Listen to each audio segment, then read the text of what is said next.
بسم الله الرحمن الرحيم. الحمد لله حمدا كثيرا طيبا مباركا فيه، وصلى الله وسلم وبارك على عبده ورسوله محمد وعلى آله وصحبه أجمعين. أما بعد،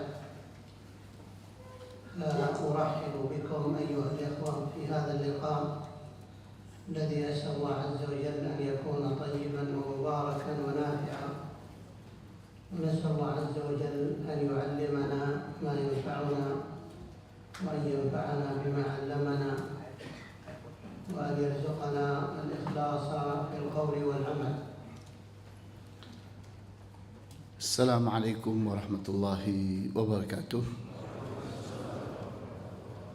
Pada petang hari ini kita duduk bersama Syekh Ibrahim Ar-Ruhaili hafizahullah, di mana biasa beliau memulai pelajaran ini dengan bertahmid, memuja dan memuji Allah, bersalawat kepada Nabi kita Muhammad SAW, keluarganya dan para sahabatnya, kemudian berdoa untuk semua kita yang berada di ruangan ini.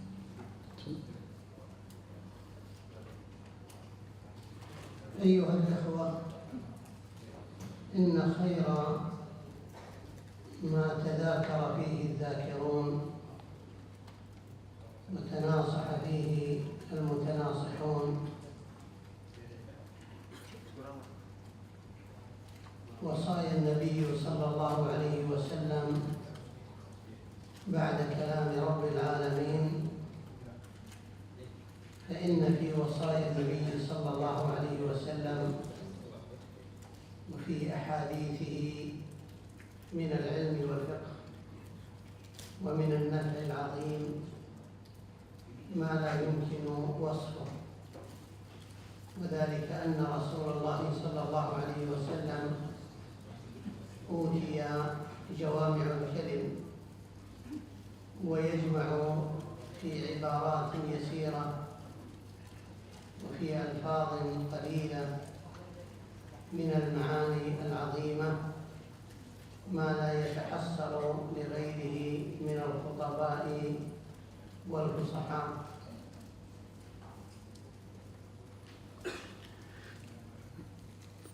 Sudah tentu hal yang terbaik untuk diingat oleh orang-orang yang saling mengingatkan dan menjadi nasihat bagi orang-orang yang saling menasehati adalah apa yang didapati dari pelajaran-pelajaran yang bersumberkan kepada Nabi kita Muhammad sallallahu alaihi wasallam. Setelah kita pun mempelajari kitab Allah Subhanahu wa taala, karena di sanalah kita mendapatkan hikmah, mendapatkan ilmu, mendapatkan pemahaman fikih yang benar-benar mendalam yang akan bermanfaat bagi kehidupan kita. Bahwa Rasulullah SAW di antara kelebihan beliau dan kekhususan beliau, bahwa beliau itu memiliki kemampuan yang disebut dengan jawami'ul kalim, artinya kemampuan berucap dengan kata-kata yang sedikit tapi memiliki kandungan makna yang sangat luas. Hal ini adalah kelebihan yang ada pada diri Nabi Muhammad sallallahu alaihi wasallam, dan itulah yang membuat kita harus mempelajari hadis-hadis yang menjadi sunnahnya Rasulullah sallallahu alaihi wasallam. ومن الوصايا العظيمة لرسول الله صلى الله عليه وسلم الوصية العظيمة التي أوصى بها معاذ بن جبل رضي الله عنه عندما بعثه إلى اليمن، فقال عليه الصلاة والسلام كما روى الإمام الترمذي وغيره من حديث أبي ذر وحديث معاذ بن جبل أن النبي صلى الله عليه وسلم أوصى معاذ بن جبل فقال له اتق الله حيثما كنت وأتبع السيئة الحسنة تمحها وخالق الناس بخلق حسن. Di antara wasiatnya beliau yang sangat berharga adalah apa yang diwasiatkan oleh beliau kepada Mu'adz ibnu Jabal saat diutus menuju ke Yaman. Dan di antara apa yang kita bisa pelajari dalam hal ini adalah hadis yang diriwayatkan oleh At-Tirmidzi dan selainnya dari Abi Dzar, di mana Rasulullah SAW menyatakan, bertakwalah engkau dimanapun engkau berada, dan pergaulilah orang dengan cara yang baik, dengan akhlak yang baik. Ini adalah wasiat yang nampaknya ringan, namun kandungannya sangat luas sekali. قوله عليه الصلاة والسلام اتق الله حيثما كنت، هذه هي وصية النبي صلى الله عليه وسلم لمعاذ بن جبل، ابتدأها بهذه الوصية اتق الله حيثما كنت. وتقوى الله تبارك وتعالى تتضمن فعل المشروع وترك المحظور، وإنما تفسر التقوى بهذا التفسير إذا انفردت عن البر، وإذا ذكرت مع البر فالبر فعل الطاعات والتقوى ترك المحرمات. فالتقوى مع البر كما يقول العلماء فيهما وفي نظائرهما كلمتان إذا اجتمعتا افترقتا وإذا افترقتا اجتمعتا. فإذا افترقتا في الذكر دخل معنى كل واحد منهما في الآخر، وإذا اجتمعت في الذكر وفي السياق فلكل واحد منهما معنى، كقول الله تبارك وتعالى وتعاونوا على البر والتقوى. تعاونوا على البر أي فعل الطاعات، والتقوى أي ترك المحرمات. Kita lihat bahwa di antara pelajaran penting pada hadis itu adalah sabda beliau, ittaqillaha haitsuma kunta. Bertakwalah engkau kepada Allah dimanapun engkau berada. Ini adalah awal wasiat yang beliau sabdakan waktu itu. Artinya wasiat itu diawali dengan nasihat untuk bertakwa kepada Allah dimanapun berada. Kita lihat bahwa bertakwa itu tentu saja berupa dilakukannya apa-apa yang disyariatkan dan ditinggalkannya apa-apa yang dilarang. Kita lihat bahwa antara kata at-taqwa dengan kata al-bir adalah dua kata yang dalam satu posisi memiliki makna yang sama, dalam posisi yang lain dia memiliki kekhususannya sendiri-sendiri. Sehingga kita lihat pada saat dia itu disebutkan bersama-sama bahwa ketakwaan itu adalah sesuatu yang kaitannya dengan kewajiban seseorang meninggalkan apa-apa yang dilarang. Sedangkan albir adalah melakukan kebajikan, melakukan kebaikan yang diperintahkan. Itu kalau disebut bersama-sama, contohnya pada ayat yang mengatakan wa ta'awanu 'alal birri wat taqwa. Bekerjalah bekerjasamalah kalian dalam albir, artinya kebajikan, dan takwa adalah dalam meninggalkan hal-hal yang dilarang. Namun jika disebutkan secara terpisah sendiri-sendiri, maka masing-masing mengandung makna kawannya. Albir di dalamnya ada kandungan makna takwa, dan pada takwa mengandung kata albir. قال عليه الصلاة والسلام اتق الله حيثما كنت. ومعنى حيثما كنت أي في أي مكان كنت، وهذا يتضمن الوصية بملازمة التقوى في كل مكان.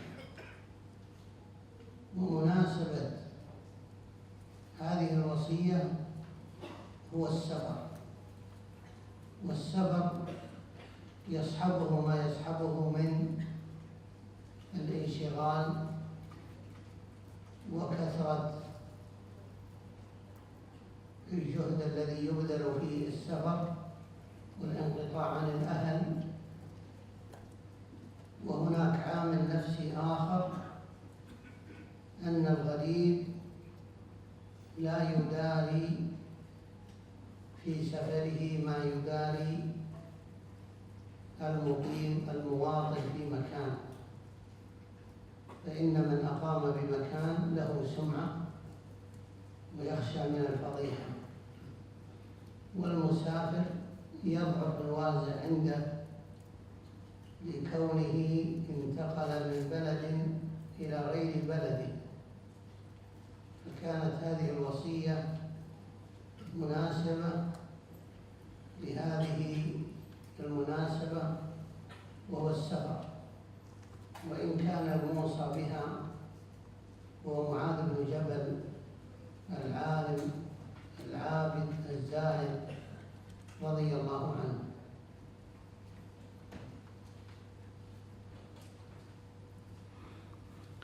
Kita lihat wasiat beliau, ittaqillaha haitsuma kunta, bertakwalah engkau kepada Allah dimanapun engkau berada. Perkataan haitsuma kunta, dimanapun engkau berada, itu mengharuskan siapapun untuk bertakwa kepada Allah dimanapun dia berada, tidak terkecuali tempat yang mana, di semua tempat. Sehingga kita lihat di saat kita ingin mengambil hukum pada hadis ini, pada perkataan haitsuma kunta, maka di sana ada kaitannya dengan orang yang berada di daerahnya sendiri sebagai mukim, dan orang yang berada di daerah yang terpindah-pindah sebagai musafir. Nah, kita lihat bahwa beban orang yang berada di tempatnya dengan orang yang berpindah-pindah tentunya berbeda. Di saat seseorang menjadi musafir, berada di suatu tempat, bebannya tidak sebesar orang yang mukim di suatu tempat. Karena di saat seseorang itu berbuat kesalahan padahal dia adalah orang daerah itu, maka masalahnya jadi besar. Kenapa? Karena orang kenal dia. Orang akan mengenang perbuatan itu, perbuatan salah yang dilakukan. Tapi lain lagi dengan seorang musafir. Di saat dia berbuat kesalahan di suatu tempat, dia akan berpindah ke tempat yang lain, sehingga akan dilupakan oleh orang. Sehingga kita lihat dari sini saja kita sudah dapat pelajaran bahwa orang itu harus bertakwa dimanapun dia berada. Ketepatannya kita lihat bahwa Rasulullah SAW akan memberi wasiat kepada Mu'adz, yang Mu'adz pada saat itu akan berdakwah meninggalkan Madinah menuju kepada Yaman. Maka bertakwa itu adalah kewajiban baik di Madinah ataupun di Yaman. Begitu. ثم بعد أن أوصى النبي صلى الله عليه وسلم معاذ بن جبل بهذه الوصية، وهي تقوى الله في كل مكان. وقال بعض أهل العلم في قوله حيثما كنت تتضمن ملازمة التقوى في كل مكان وزمان، لأن انتقال الإنسان من مكان إلى مكان يتضمن تعدد الأمكنة، والانتقال لا يمكن أن يكون في زمن واحد، فدل على تعدد الأزمنة. ومن هنا نقول أن التقوى التي أوصى بها النبي صلى الله عليه وسلم معاذ بن جبل هي ملازمة التقوى في كل زمان ومكان. Kemudian kita perhatikan pada kata haitsuma kunta, menuntut kewajiban kita untuk bertakwa di semua tempat dan di semua waktu. Hal ini seperti apa yang telah diwasiatkan oleh Rasulullah SAW kepada Mu'adz, dan itu pula yang terpahami oleh para ulama, di mana para ulama memahami bahwa kata-kata haitsuma kunta, di mana haitsu artinya keberadaan seseorang. Keberadaan seseorang itu ada kaitannya dengan tempat dan waktu. Bisa jadi waktu ini dia ada di sini, waktu yang lain ada di tempat yang lain. Sehingga tempat berubah, waktu pun berubah. Maka kewajiban untuk bertakwa itu ada di setiap tempat dan ada di setiap waktu, tidak khusus untuk waktu tertentu saja. ثم قال بعد ذلك النبي صلى الله عليه وسلم في وصيته لمعاذ: وأتبع السيئة الحسنة تمحها. ومناسبة هذه الوصية وهي الجملة الثانية من هذه الوصية أن الوصية الأولى فيها الأمر بالتقوى، وهذا الذي ينبغي أن يكون عليه الإنسان بفعل الطاعات وترك المحرمات. ولما كان الإنسان بطبيعته لا يسلم من نقص وخلل في دينه، جاءت هذه الوصية بمعالجة الخطأ بعد وقوعه. الوصية الأولى تقوى الله حيثما كنت بفعل المشروع وترك المحظور في كل مكان وزمان، وصية جامعة. لكن لما كان الإنسان عرضة للخطأ والذنب، جاءت هذه الوصية بمعالجة الخطأ بعد وقوعه. قال: وأتبع السيئة الحسنة تمحها، أي أتبع السيئة التي تحصل منك لقصورك ولضعفك أيها الإنسان، أتبعها بالحسنة. تمحها أي تمحو الحسنة السيئة. Kemudian Rasulullah SAW setelah menyatakan wasiatnya itu kepada Mu'adz bin Jabal sebagai orang yang alim dan sangat ahli ibadah, sangat zuhud dan terkenal itu, beliau melanjutkannya dengan nasihat yang terkait dengan itu. Perintah untuk bertakwa di semua tempat dan waktu mengharuskan seseorang bertakwa di semua tempat dan di semua waktu. Tapi sebagai manusia, tentunya karena dia memiliki hawa nafsu, punya kekurangan. Bisa jadi apa yang diperintahkan itu dilanggarnya, apa yang dilarang itu dilakukannya. Maka bagaimana seseorang di saat dia terjerumus dalam kesalahan seperti ini? Maka Rasulullah pun bersabda melanjutkan nasihat takwa tadi. Bagaimana kalau seseorang berbuat kesalahan? Maka Rasulullah katakan, wa atbi'is sayyi'atal hasanata tamhuha. Ikutkanlah perbuatan buruk itu dengan melakukan perbuatan yang baik. Karena perbuatan yang baik ini akan mampu menghapus perbuatan yang buruk. Nah, dengan demikian artinya Rasulullah SAW sedang melengkapi nasihat takwa tadi, yang dimungkinkan di sana akan terjadi pelanggaran pada siapapun sebagai manusia, yang bisa jadi kapan dan dimanapun dia akan berbuat kesalahan. Maka kesalahan itu diselesaikan dengan cara seperti ini. وهذه الوصية العظيمة فيها بيان المنهج الصحيح الذي يجب أن يسلكه المسلم إذا وقع في الذنب والخطأ. والناس في هذا المقام على مذاهب شتى، فمن الناس من إذا فعل السيئة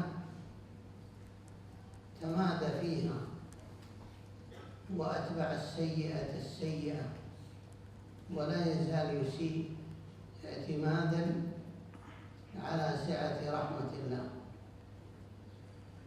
ومن الناس من إذا أساء قنط من رحمة الله وقال أجتهد وأجتهد ولا أزال أسيء وأذنب، فيقنط من رحمة الله.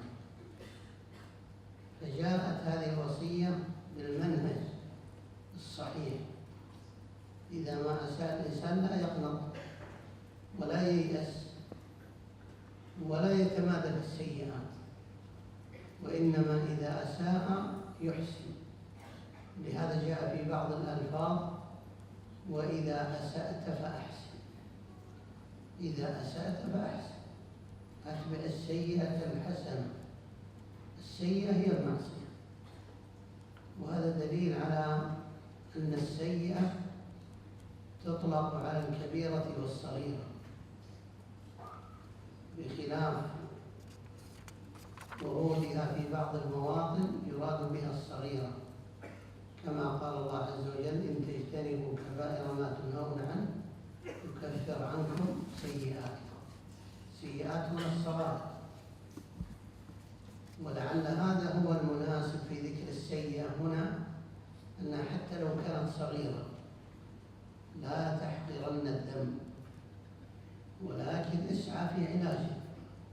أتبع السيئة الحسنة، والحسنة هي الطاعة هنا، لأن الحسنة تتعدد مفاهيمها في الكتاب والسنة. المقصود بالحسنة هنا الطاعة، لأن الحسنة تطلق على الطاعة وعلى ثوابها. من جاء بالحسنة فله 10 أمثالها، فتطلق الحسنة على الطاعة وعلى ثوابها. Kemudian wasiat dari Rasulullah SAW yang beliau berucap atau bersabda, wa atbi'i sayyi'atal hasanata tamhuha, mengajarkan kita tentang manhaj yang benar dalam mengantisipasi kesalahan yang mungkin dilakukan, di mana kita melihat orang-orang yang salah dalam bermanhaj. Mereka itu berbuat dosa, berbuat kesalahan, namun melanjutkan lagi dengan kesalahan berikutnya, melanjutkan lagi, tamada, berpanjang-panjang, berlama-lama dalam berbuat dosa. Ini adalah kesalahan. Ada lagi sebagian orang yang lain, di saat dia berbuat kesalahan, kemudian putus asa terhadap kasih sayang Allah. Dia menganggap bahwa dirinya sudah buruk di hadapan Allah, tidak layak mendapatkan kasih sayang Allah, maka putus asa. Ini pun salah. Yang benar diajarkan oleh Rasulullah SAW, di mana orang yang berbuat kesalahan itu tidak perlu berpanjang-panjang dan tidak perlu berputus asa. Di mana setiap orang itu bisa berbuat salah. Tapi ingat, Rasulullah SAW pun bersabda dalam hadis yang lain, "Idza asa'ta fa ahsin." Jika engkau berbuat salah, segeralah berbuat baik. Jangan ditunda-tunda. Sehingga setiap kesalahan itu telah diselesaikan oleh kita dalam waktu yang tepat dan tidak tertunda-tunda. Tidak semakin banyak kesalahan kita. Kemudian Rasulullah SAW di saat melafadzkan kata as-sayyi'ah, kata perbuatan salah. Perbuatan salah itu bisa besar, bisa kecil. Semua kesalahan itu namanya adalah as-sayyi'ah. Bisa dosa besar, bisa dosa kecil. Nah, kita tidak dibenarkan meremehkan dosa kecil. Intinya bahwa setiap orang berbuat salah, entah kecil entah besar, segera lakukan kebaikan supaya kebaikan kita itu menghapuskan kesalahan kita. Kemudian Rasulullah SAW melafadzkan kata al-hasanah, yang artinya kebaikan. Kebaikan itu bisa dua macam. Bisa kebaikan dalam bentuk perbuatan ketaatan, bisa berupa pahala yang Allah janjikan atas setiap kebaikan. Karena dua-duanya bermakna al-hasanah. Al-hasanah itu bisa jadi artinya adalah perbuatan baik. Al-hasanah pula bisa bermakna berupa pahala atas perbuatan baik. Kedua-duanya benar. Kedua-duanya bisa masuk di dalam apa yang kita bahas. قوله عليه الصلاة والسلام تمحها، أي أن الحسنة تمحو السيئة. اختلف العلماء في مفهوم المحو، فقيل تمحها أي تذهب بأثرها فلا يعاقب عليها، وقيل تمحها أي تمحها من الديوان، لأن السيئات تكتب كما تكتب الحسنات. وقول النبي صلى الله عليه وسلم تمحها دليل على عموم المحو، وهو محو الأثر ومحو الكتابة، وهذا دليل على عظم الحسنات. فإن الحسنة إذا كانت تمحو السيئة لا يبقى للسيئة أثر ولا يبقى لها وجود في الكتاب، وهذا من فضل الله عز وجل. والسيئات تغفر بعدة أسباب ذكرها شيخ الإسلام ابن تيمية وعدها وأوصلها إلى 10 أسباب، ومنها الحسنة التي تذهب السيئة، ومنها الاستغفار، ومنها التوبة، ومنها دعاء المؤمنين، ومنها المصائب التي تصيب الإنسان يكفر الله عز وجل عنه بها. وكل هذه أسباب جعلها الله عز وجل أسبابا لمحو السيئات.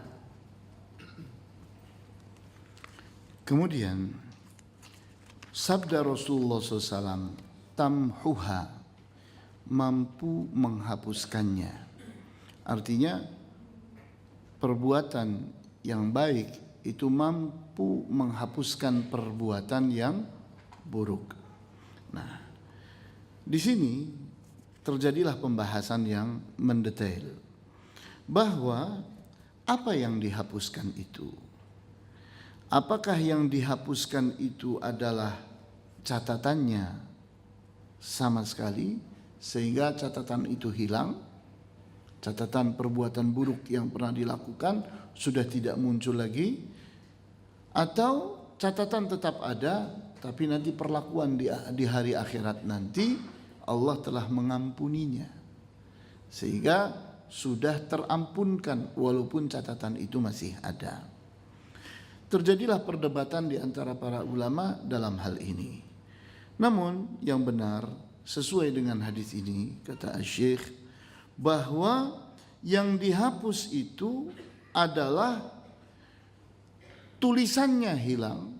Artinya apa yang tadinya ada pada diwan, di catatan malaikat ketika manusia berbuat, maka pada saat itu pula di saat diampuni oleh Allah dan dihapuskan, maka langsung hilang dari catatan malaikat.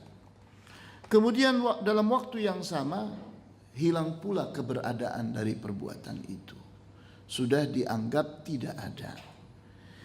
Hal ini bukan cuma terjadi pada perbuatan baik yang menghapuskan perbuatan buruk, tapi terjadi pula pada bentuk-bentuk yang lain yang mampu menghilangkan perbuatan dosa.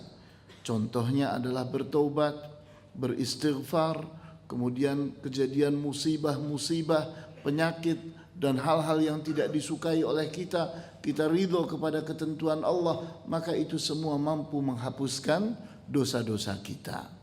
Sama seperti halnya al-hasanah tadi mampu menghapuskan tulisan dan wujud bahwa seseorang telah berbuat dosa dianggap tidak pernah berbuat dosa.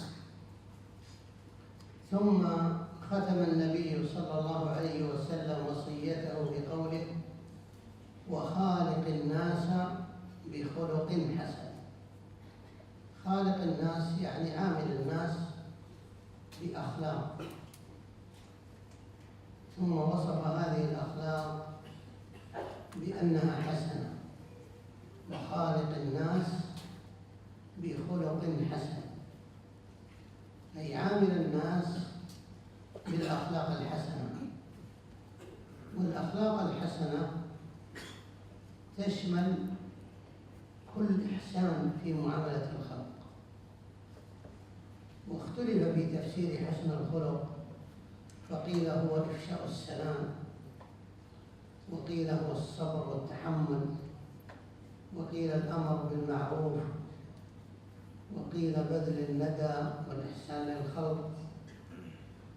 والصحيح أن حسن الخلق يشمل كل ذلك: إفشاء السلام، تشميت العاطس، البشاشة والطلاقة في وجه المسلم،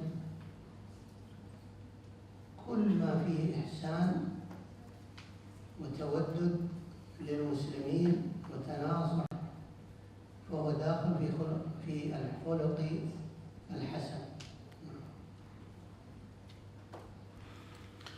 Kemudian Rasulullah SAW menutup hadis beliau dengan mengatakan wa khaliqin nasa bi khuluqin hasan, dan pergaulilah para manusia dengan akhlak yang indah, akhlak yang bagus.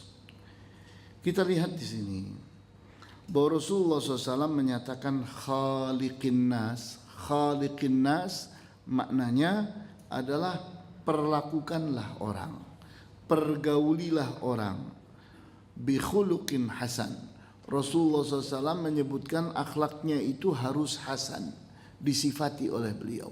Akhlaknya itu harus akhlak yang baik. Kita lihat bahwa akhlak yang baik, akhlak yang indah dan bagus itu adalah sesuatu yang luas maknanya, sehingga sebahagian orang memahaminya seolah-olah terbatas pada amalan-amalan tertentu. Syekh mengatakan tidak demikian. Semua yang memiliki kandungan makna ihsan, sikap baik seseorang terhadap orang lain, maka masuk ke dalam hadis ini, masuk ke dalam makna yang kita sedang bahas. Sehingga sabarnya seseorang di hadapan orang itu masuk. Bagaimana seseorang menahan diri terhadap perbuatan buruk orang terhadap dirinya, itu pun masuk di dalam ini.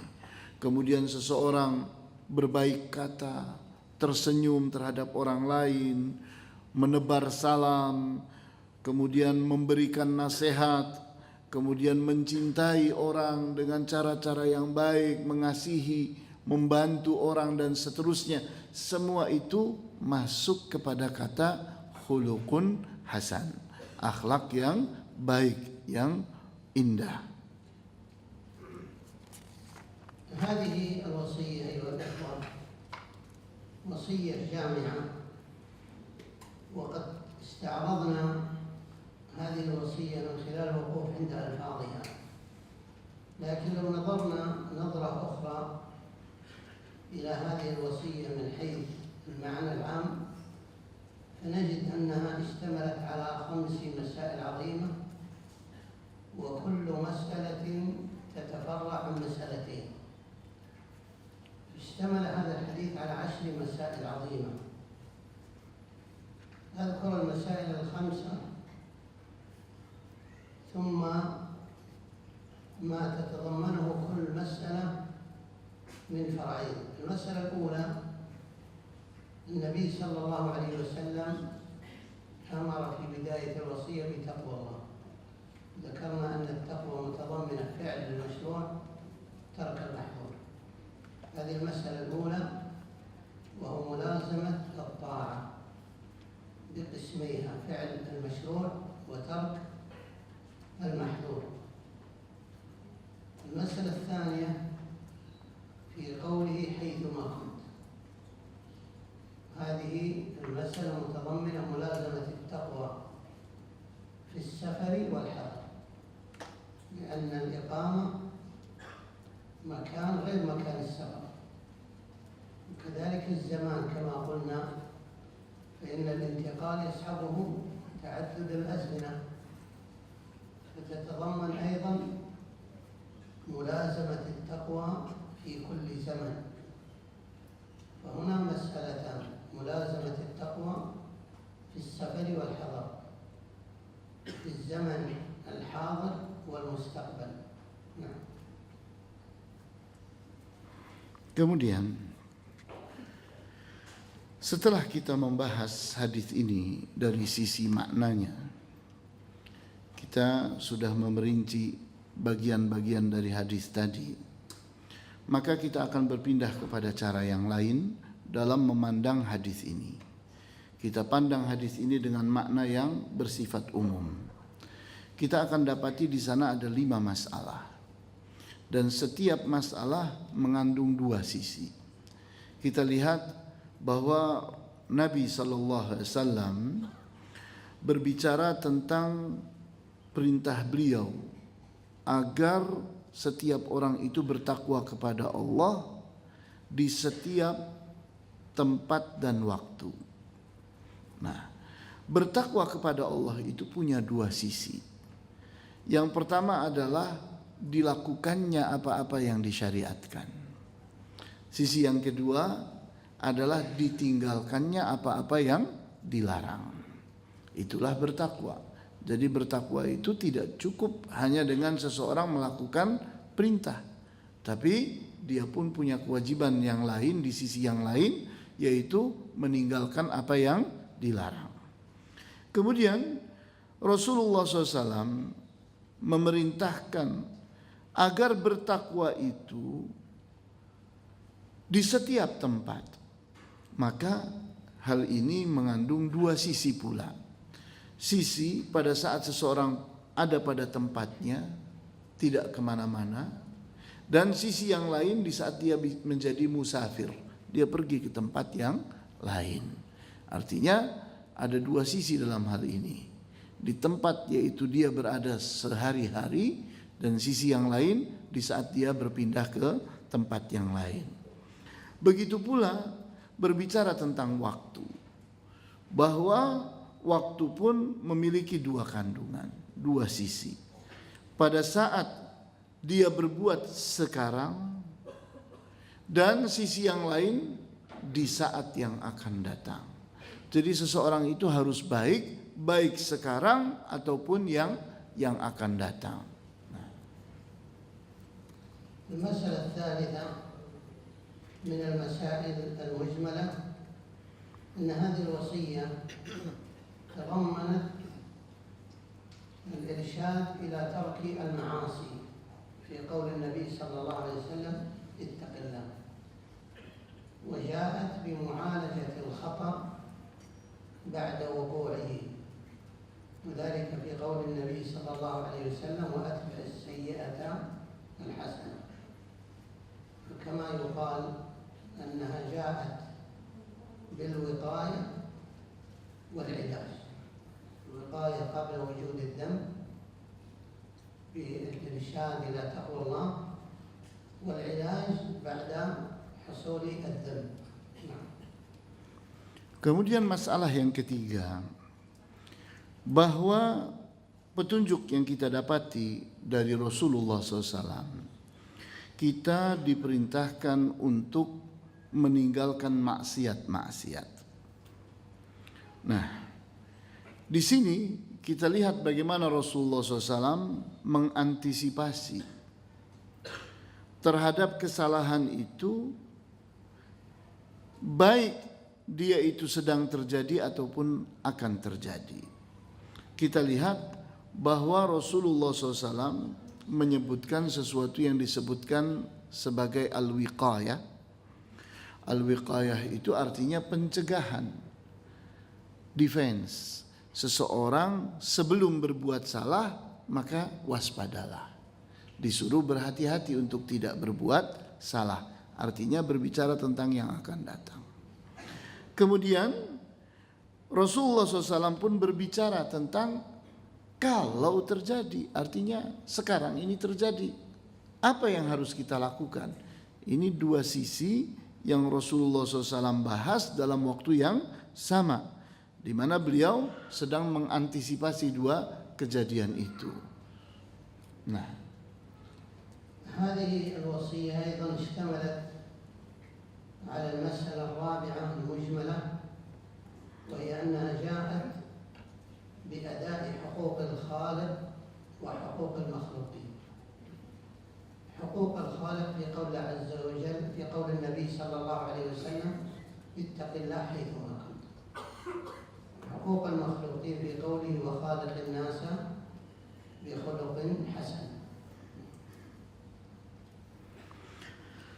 Kemudian masalah yang keempat dari hadis ini, bahwa hadis ini datang membawa dua macam hak sekaligus, haknya Allah dan haknya para manusia. Kita lihat di saat diucapkan ittaqillaha, bertakwalah engkau kepada Allah, berarti sedang berbicara tentang haknya Allah, di mana kita punya kewajiban untuk bertakwa kepada Allah, karena takwanya kita kepada Allah adalah haknya Allah. Kemudian sisi yang lain, kita pun disuruh untuk memenuhi haknya para makhluk. Apa haknya para makhluk? Adalah kita berakhlak baik, berakhlak mulia di hadapan mereka. Itu haknya para makhluk. Maka hadis ini mengajarkan dua hak itu secara sekaligus. المسألة الخامسة المجملة أن هذه الوصية اشتملت على العبادات والمعاملات، والدين منقسم إلى هذين القسمين كما هو معلوم لدى العلماء، ولهذا يقسم المصنفون كتبهم إلى عبادات ومعاملات. فهذا الحديث اشتمل على العبادات في قول النبي صلى الله عليه وسلم اتق الله حيثما كنت، لأن هذا يتضمن فعل الطاعة وترك المعصية. والمعاملات في قوله وخالق الناس بخلق حسن. فتلاحظون كيف أن هذه الوصية العظيمة جامعة، كيف اشتملت على هذه المعاني العظيمة التي لم يبقى بعد هذه الوصية شيء من الدين إلا وقد حوته هذه الوصية النبوية على نبينا أفضل الصلاة والسلام في وصيته لمعاذ بن جبل رضي الله عنه. Kita lihat masalah global yang kelima, bahwa hadis ini membahas dua hal besar, yaitu al-ibadat, ibadah-ibadah, dan al-muamalat, perlakuan-perlakuan kepada para manusia.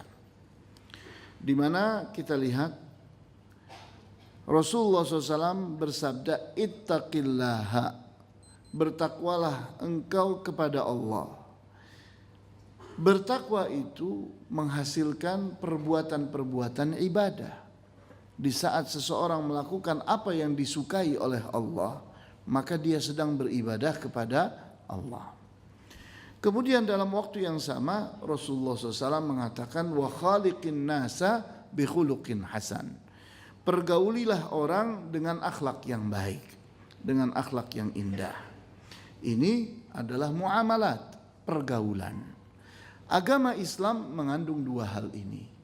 Kepada Allah kandungannya berupa ibadah-ibadah, kepada para manusia kandungannya adalah berupa pergaulan, sikap, perlakuan terhadap sesama manusia.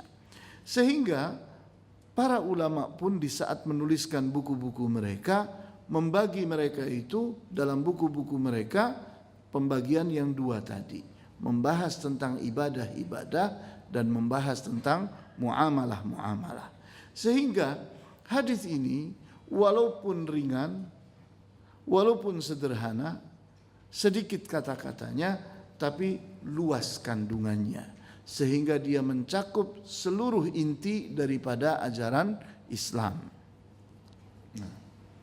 أختم بهذا حديثي عن هذه الوصية الجامعة النافعة العظيمة، وأسأل الله عز وجل أن ينفعني وإياكم بها وأن يرزقنا حسن الاتباع لوصايا نبينا عليه الصلاة والسلام. والله تعالى أعلم، وصلى الله وسلم وبارك على عبده ورسوله محمد وعلى آله وصحبه أجمعين. Kemudian Syekh Ibrahim Ar-Ruhaili menutup pelajaran beliau petang hari ini dengan berdoa kepada Allah agar kita semua diberi kemampuan untuk bisa berittiba kepada wasiat-wasiatnya Rasulullah SAW dengan cara yang baik dan benar. Kemudian beliau pun bertahmid, memuji Allah Subhanahu wa taala, serta bersalawat kepada Rasulullah SAW, dan dengan demikian selesailah pelajaran kita. Saya perhatikan di sini pertanyaan yang masuk. Sebahagiannya pertanyaan yang tidak ada kaitannya dengan pelajaran kita. Sementara Syekh waktunya sangat padat, yakni beliau akan segera pergi meninggalkan masjid ini. Sehingga Syekh maunya hanya menjawab yang ada kaitannya saja.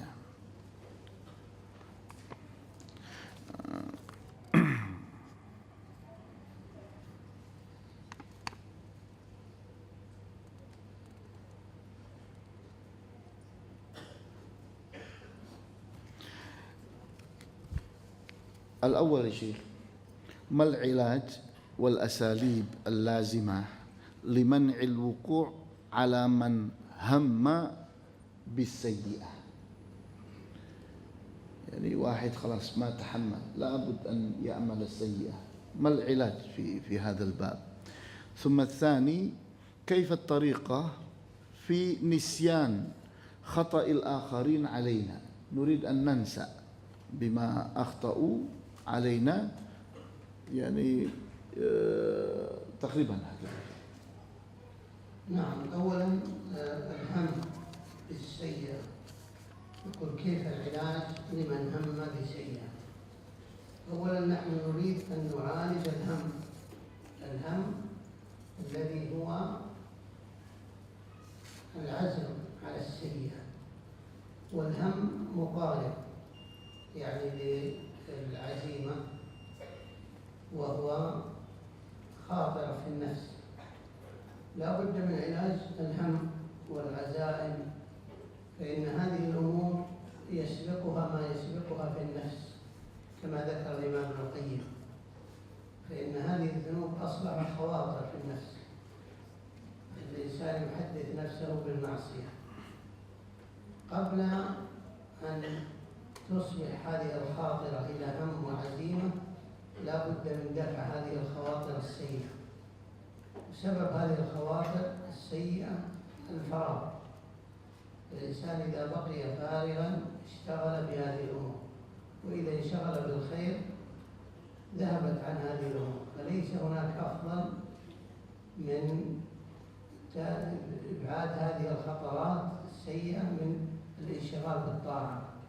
على الأقل إن من ينشغل بالطاعة ينشغل بما ينفع في الدنيا من المباحات.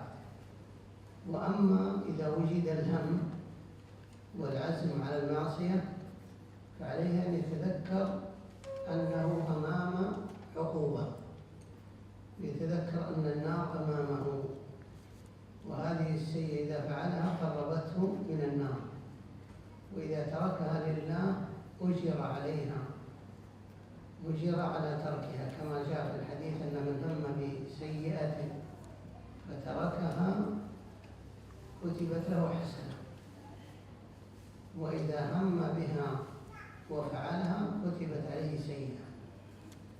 فبهذه الطريقة يتجنب هذه العزائم والخطرات السيئة. وكذلك مما تدفع به هذه الخطرات الصحبة الصالحة الطيبة التي يمنع الصديق الناصح الصالح صديقه من الوقوع في السيئات. والجليس السيء والصديق السيء يحمل صاحبه على الوقوع في السيئات. Pertanyaan yang pertama, bagaimana sikap seseorang di saat dia itu akan terjerumus di dalam perbuatan dosa. Dia sudah punya keinginan yang kuat untuk berbuat dosa dan dia ingin mencegah dirinya agar tidak berbuat. Apa yang harus dia lakukan? Maka jawabnya, kita pertama kali harus memahami bahwa manusia itu punya ham, punya keinginan yang kuat. Di antara ham itu adalah dalam berbuat baik, juga dalam berbuat buruk. Keinginan kuat untuk berbuat baik dan keinginan kuat untuk berbuat buruk. Ini yang disebut dengan azimah. Kemudian kita tahu bahwa setiap azimah itu ada awalnya. Awalnya adalah keinginan-keinginan. Sehingga Ibnul Qayyim pun membahas hal ini, bahwa di sana ada khawatir, ada hal-hal yang terbetik di dalam dada sebelum seseorang itu berbuat. Maka sebelum seseorang itu melaksanakan, maka hendaknya dia selesaikan permasalahan jiwanya terlebih dahulu. Kita tahu bahwa seseorang itu akan terhindar dari pemikiran-pemikiran, niatan-niatan yang jelek kalau dia itu adalah orang yang sibuk.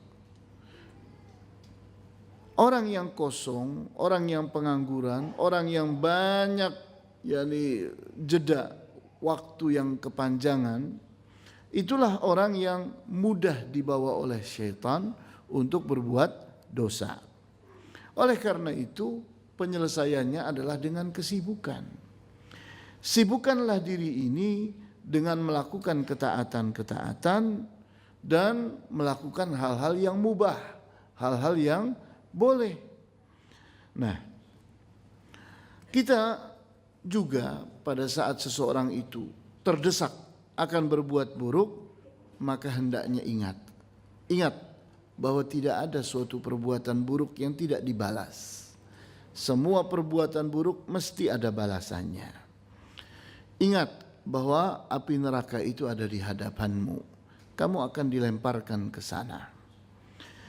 Kemudian kita pun tahu di antara keadilan Allah Subhanahu wa taala bahwa orang yang meninggalkan perbuatan buruk dapat pahala. Sementara orang yang belum melakukan perbuatan yang buruk tidak kena apa-apa sampai dia melakukan perbuatan buruk itu sendiri. Nah, di antara hal yang penting juga adalah sikap saling menasihati. Oleh karena itu, di sini penting sekali untuk punya kawan yang baik. Kawan yang selalu mengingatkan kita.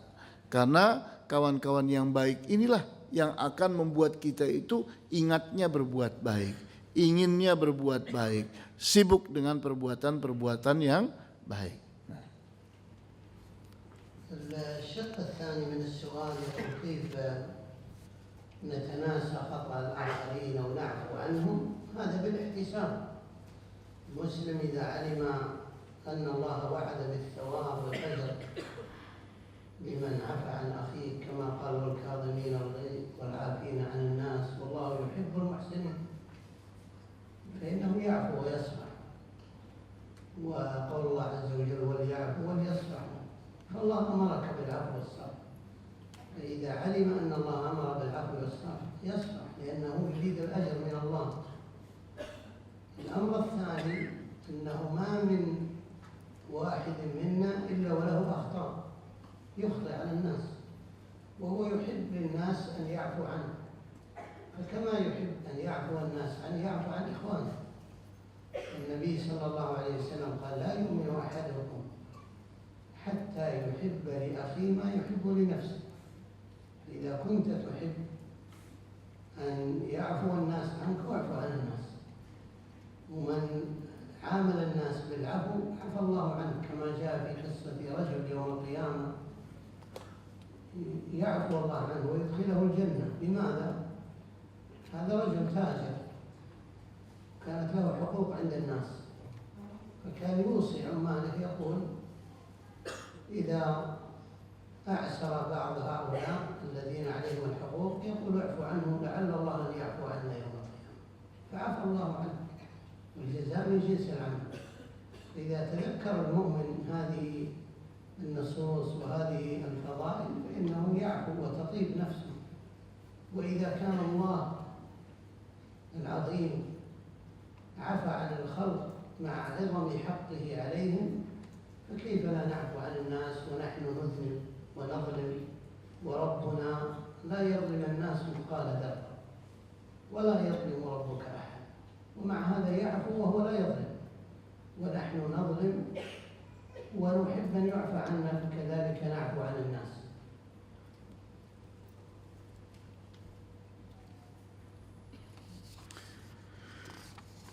Pertanyaan yang kedua adalah bagaimana caranya kita bisa melupakan kesalahan orang lain terhadap diri kita.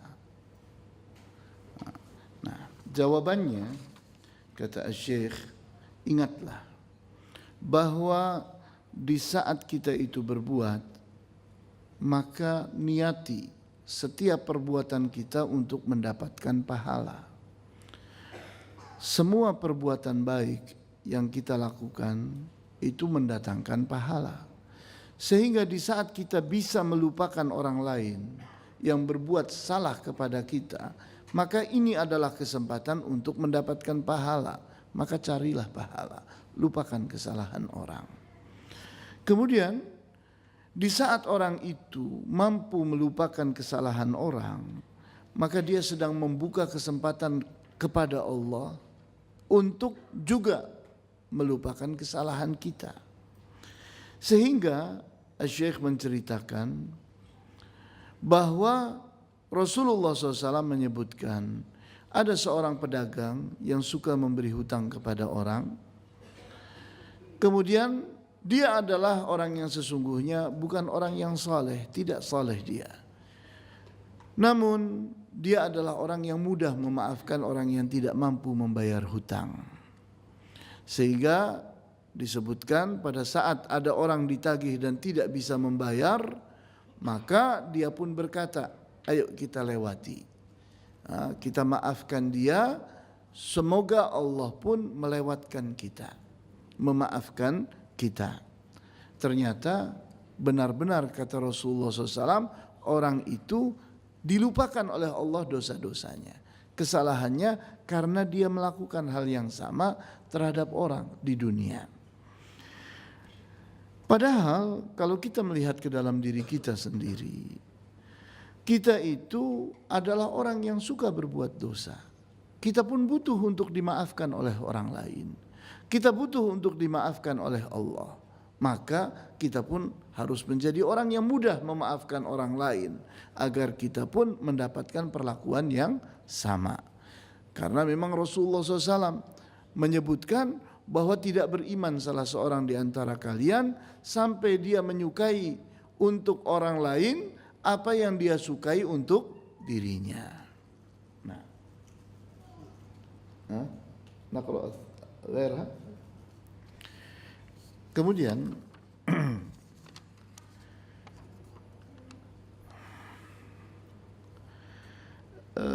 mal hukmu bin nisbat yani ar-rajul alladhi يعني عمل بالمعاصي ثم تاب وعمل بالمعاصي ثم تاب وهكذا إلى أن مات. يعني هل هو يعفى عن يعني معاصيه أم لا؟ ما دام أنه إذا عصى يتوب هذا على خير، كما جاء في الحديث أن العبد يعصي ثم يتوب ثم يعصي ثم يتوب فيغفر الله عز وجل له بعد ذلك. فما دام أنه إذا عصى تاب إلى الله عز وجل فهذا دليل على خير. ولهذا قيل أنه من علامات السعادة أن العبد إذا أعطي شكر، وإذا ابتلي صبر، وإذا أذنب استغفر. إذا كان هذا الرجل يذنب ثم يتوب فهو على خير، لكن خير منه الذي لا يذنب يموت على طاعات، ودونه الذي يذنب ويموت على المعاصي، فهذا على خطر. ولكن نحن لا نقطع لمعين، لا نقول هذا في الجنة وهذا في النار، لكن إذا كان يذنب ويتوب فيرجى له خير من الله. Pertanyaan yang ketiga, bagaimana kondisi orang yang bertaubat lalu bermaksiat, kemudian bertaubat, kemudian ia meninggal dunia pada saat maksiat? Apakah dosanya tetap dihapus? Syekh di sini mengatakan bahwa selama dia itu adalah orang yang berbuat maksiat kemudian bertaubat, berbuat maksiat kemudian bertaubat, dia selalu melakukan perbuatan taubat setelah maksiatnya, maka harapannya dia adalah orang yang baik. Kenapa? Buktinya dia bertaubat. Nah, taubat itu membuka harapan bagi seseorang untuk benar-benar mendapatkan taubat dari Allah Subhanahu wa taala. Karena Rasulullah SAW menyatakan tentang orang yang baik itu adalah orang yang kalau diberi rizki oleh Allah bersyukur, kalau Allah timpakan musibah atasnya dia bersabar, kalau berbuat dosa dia meminta ampun. Itu ciri orang yang baik. Sementara kita tidak bisa menghukumi orang bahwa si fulan itu karena berbuat dosa maka buruk, tidak bisa. Kita masih bisa berharap bahwa orang itu akan mendapatkan ampunan dari Allah Subhanahu wa taala. Yakfi ya. Had soal. Naktib. Baiklah, dengan demikian kita akhiri perjumpaan kita. Mudah-mudahan apa yang kita bahas bermanfaat. Wallahu ta'ala a'lamu bis-shawab. Walhamdulillahi rabbil alamin. Subhanakallahumma wa bihamdika asyhadu an la ilaha illa anta astaghfiruka wa atubu ilaik. Wassalamu alaikum warahmatullahi wabarakatuh.